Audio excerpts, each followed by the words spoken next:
So it all comes down to this basic question, that human beings have for a long, long time been concerned about transforming their minds.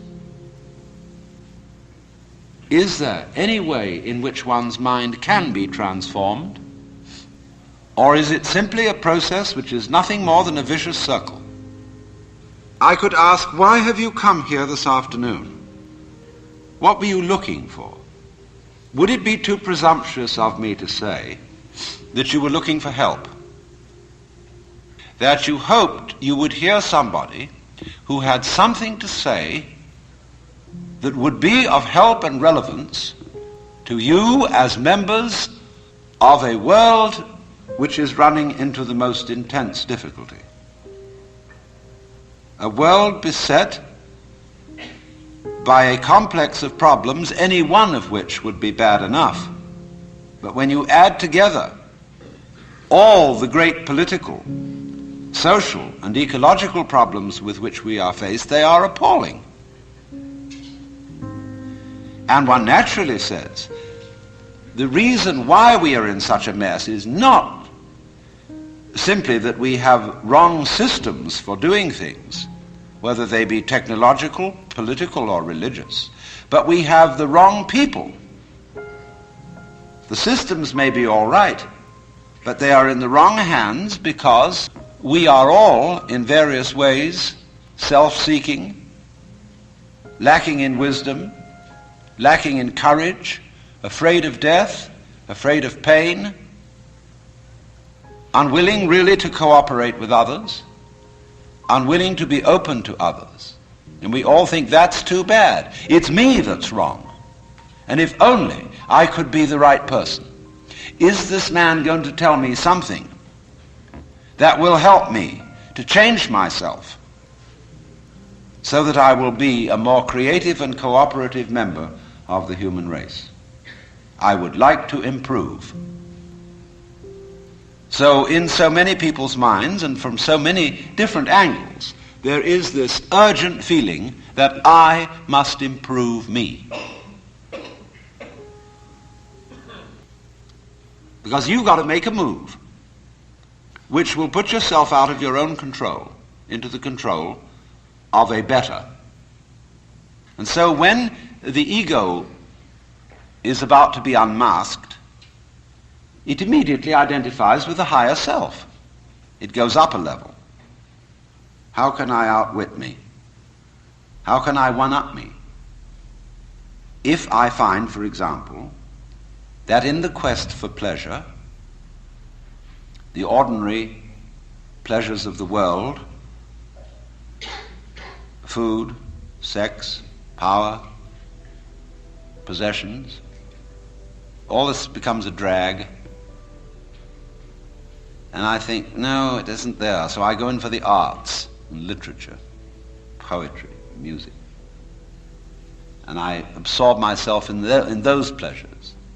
And after a while, they aren't the answer. So I go to psychoanalysis, you see. And then I found out that's not the answer. I go to religion. But I'm still seeking what I was seeking when I wanted candy bars. I want to get that goodie.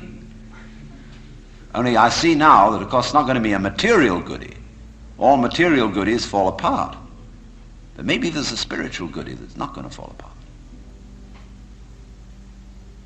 But in that quest, the quest is not different from the quest for the candy bar. Same old story, only you've refined the candy bar and made it abstract and holy and blessed and so on.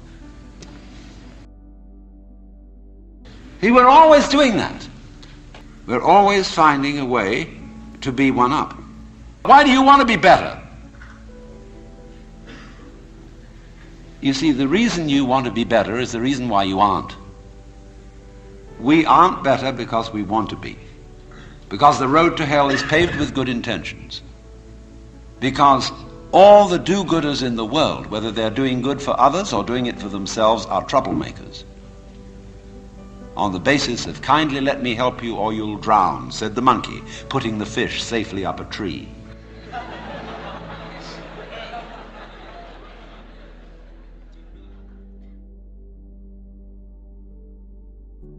when you breathe, you don't congratulate yourself on being virtuous. But breathing is a great virtue. It's living. When you come out with beautiful eyes, you don't congratulate yourself for having grown one of the most fabulous jewels on earth. So it's just eyes. And you don't account it a virtue. To see, to entertain the miracles of color and form, you say, oh, that's just... But that's real virtue. Virtue in the sense, the old sense of the word, as strength, as when we talk about the healing virtue of a plant. That's real virtue. If you are really aware of your own inner workings, you will realize there's nothing you can do to improve yourself. Let's supposing we can't do anything to change ourselves. Suppose we're stuck with it. Now that is the worst thing an American audience can hear. There's no way of improving yourself. Because every kind of culture in this country is dedicated to self-improvement. Because there's a grimness about it. It's determinately good for you. See? Why do you go to school?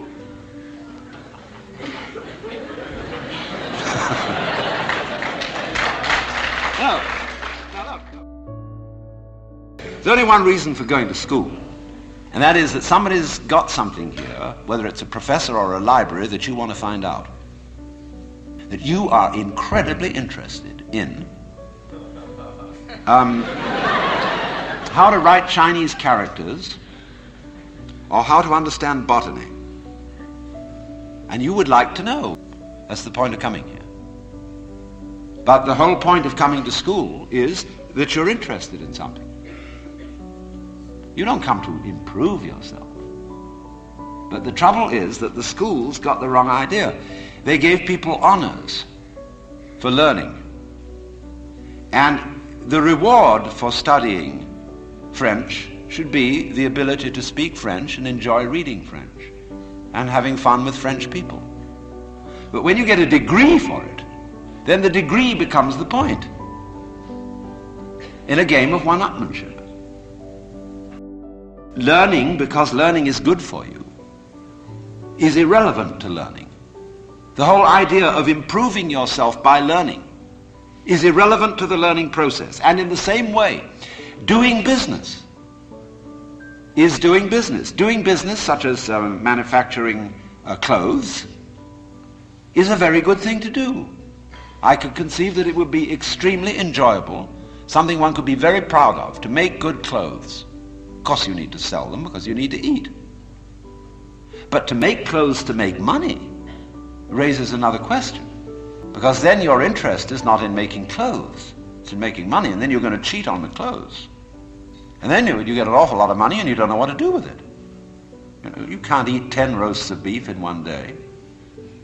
Can't live in 6 houses at once. Can't drive 3 Rolls Royces at the same time. What are you to do? Well, you can just go make more money. Put your money back. Invest it in something else and it'll make more. And you don't give a damn how it's made so long as they make it. You don't care if they foul the rivers, put oil fumes throughout the air everywhere, kill off all the fish. So not, so long as you see these figures happening. You're not aware of anything else.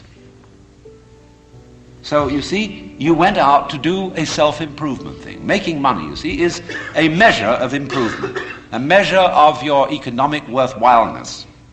Or at least that's what it's supposed to be. It isn't anything of the kind. But you went out, in other words, for the status instead of for the actuality.